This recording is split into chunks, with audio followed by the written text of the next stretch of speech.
Hi,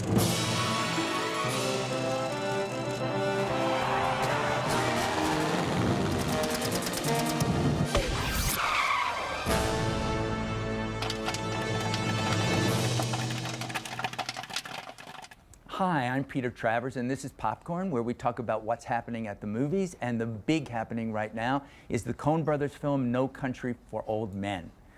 In a moment, we'll be talking to the three stars of the movie, Javier Bardem, Josh Brolin, and Kelly Macdonald.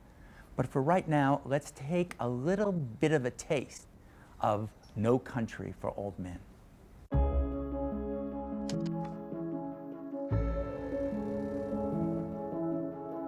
I was sheriff of this county when I was 25 years old. Grandfather was a lawman, father too. The crime you see now, it's hard to even take its measure.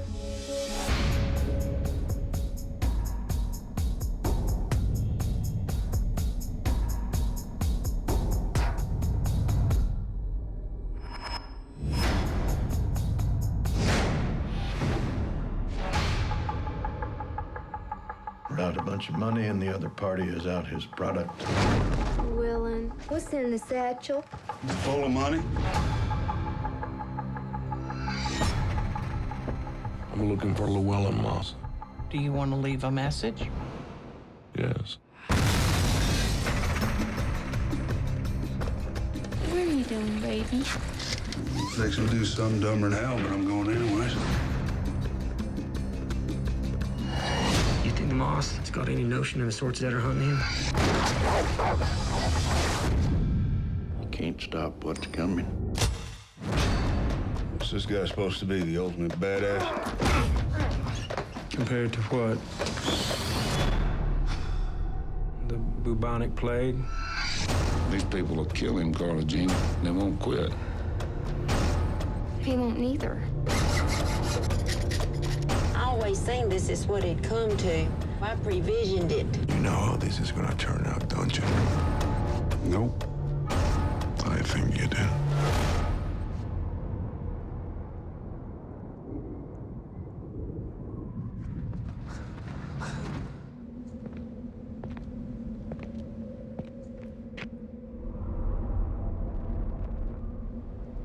What's the most you ever lost in a coin toss?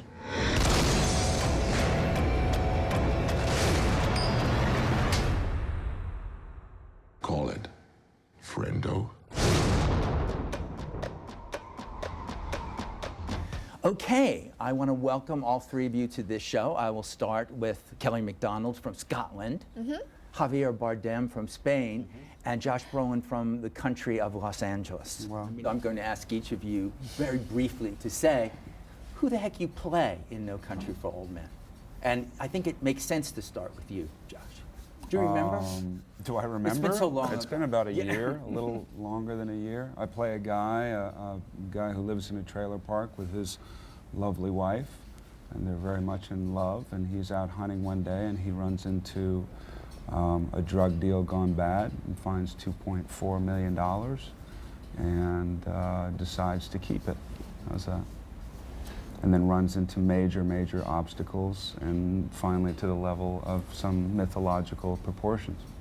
So how do you then try to match that by saying Well, who you play when he's already said that you play his wife? Well, yeah. Our name's His Carla Jean. irritated wife, maybe. Our name's Carla Jean, and I play Llewelyn's wife, Carla Jean. Without your natural accent. Yeah. Yes. Very much So- so. Yeah, I'm a West Texan in the film. And how did you think this marriage was between the two of you? Because we come into the movie and you're already married and you're already there. And I think when people go see the movie and watch it, they'll have their own ideas. But what are your ideas? I think it's a lovely thing. I think they're in that gorgeous, comfortable place where there's just a huge amount of love and respect, and they can have fun with each other without it being, oh my God, what did you say? And you know, they're just lovely. And the reason he does what he does with the money is for her, I think. And Javier, you come in and do strange things to both of these people. So, who are you? I am the force of evil. I am the embodiment of violence itself. I am the guy who has something not personal, but has a duty with Josh Brolin's character and with Kelly's character in order to finish one job. I didn't put nothing up. Yes, you did. You've been putting it up your whole life. You just didn't know it. He's been hired for, but basically what he is what violence represents in this movie. It's still a difficult thing. I mean, other than your haircut in the movie, which is its own force of evil. Who decided? Was it the Coen brothers that said, this is how we want you to look and how your hair should be cut? Yeah, I learned 2 weeks ago that it was based on some photographs that Tommy Lee Jones brought in a book about New Mexico and Texas, right? Prostitutes, isn't it? Yeah, turn of the century prostitutes or something like that. Brothels. And some customers were wearing that haircut, so they weren't making this plan on my back. I didn't know until I had the haircut already on my head. And after you screamed, you said, anything for my art. Anything from my art, exactly. Exactly. Anything for the Coens. Anything for the Coens. All right, well, you brought that up. So what about these guys, these mystery men that nobody is supposed to know much about? And how do two people actually direct a movie? The Coens are very quiet. They're very quiet. They put a lot of preparation into what they do, and they know pretty much exactly what they're going to do.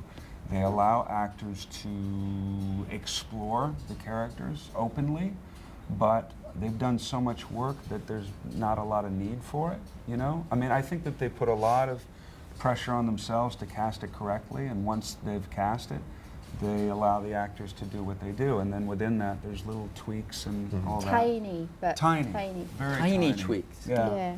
And But laconic tweaks.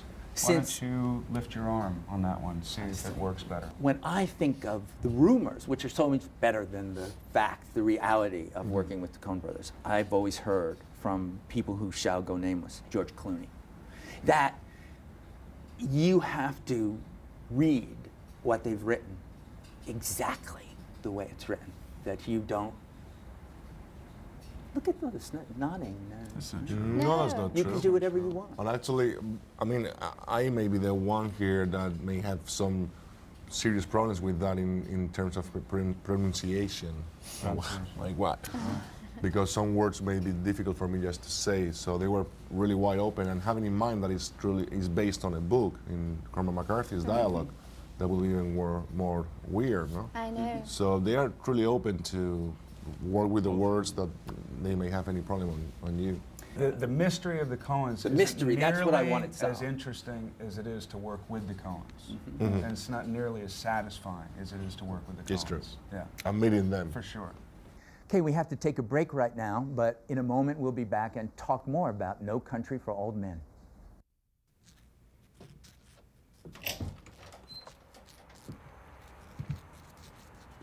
Yes, sir? I'm looking for Llewelyn Moss. Did you go up to his trailer? Yes, I did. Well, I'd say he's at work. Do you want to leave a message? Where does he work? I can't say. Where does he work? Sir, I ain't at liberty to give out no information about our residents. Where does he work? Did you not hear me? We can't give out no information.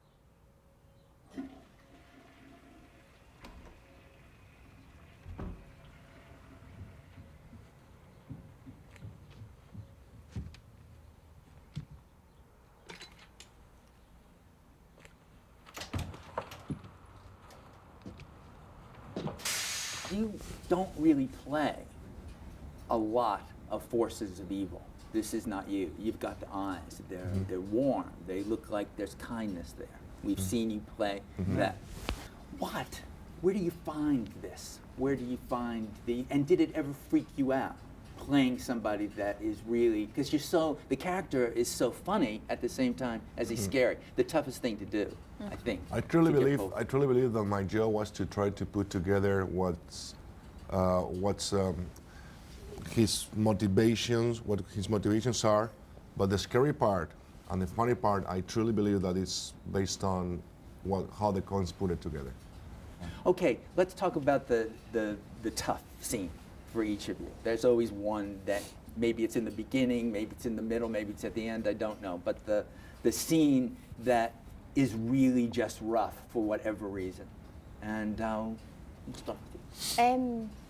I always have one, but it was a little bit different in this because the reason, usually my reason is it's just I don't know how I'm going to tackle it, and I turn up in the day and hope that it's going to work, kind of thing. But this one, honestly, my toughest scene was my first day on film because it was just nerves. Mm-hmm.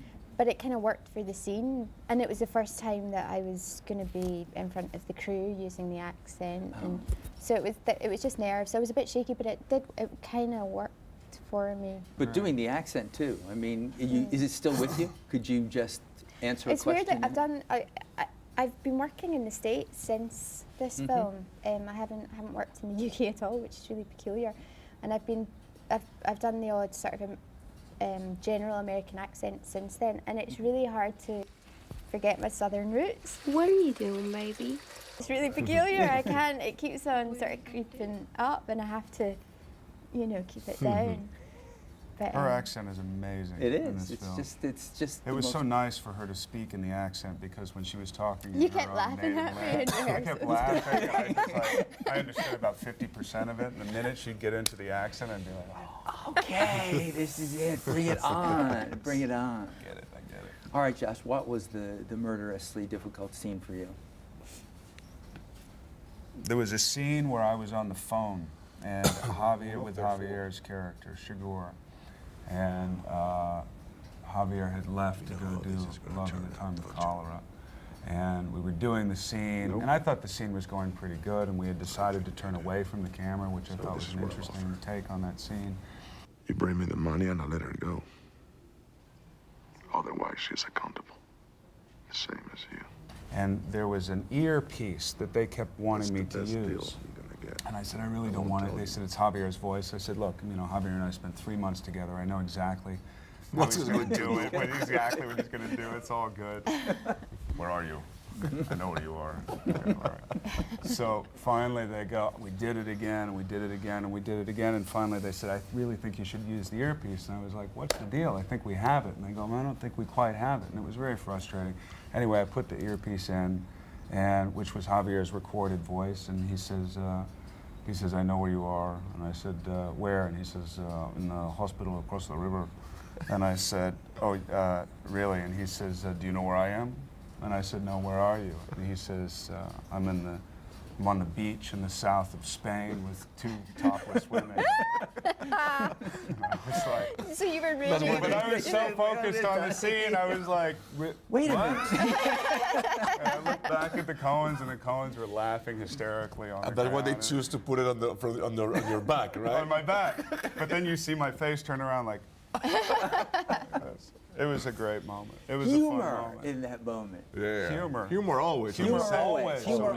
Yeah, everything always. about movies. It's comedies that are fun. tense. Nobody's tense. No. Comedies that Nobody are tense. was tense. All right, then you. My moment. Well, I guess the gas station scene is where I have the most dialogue, and it was pretty.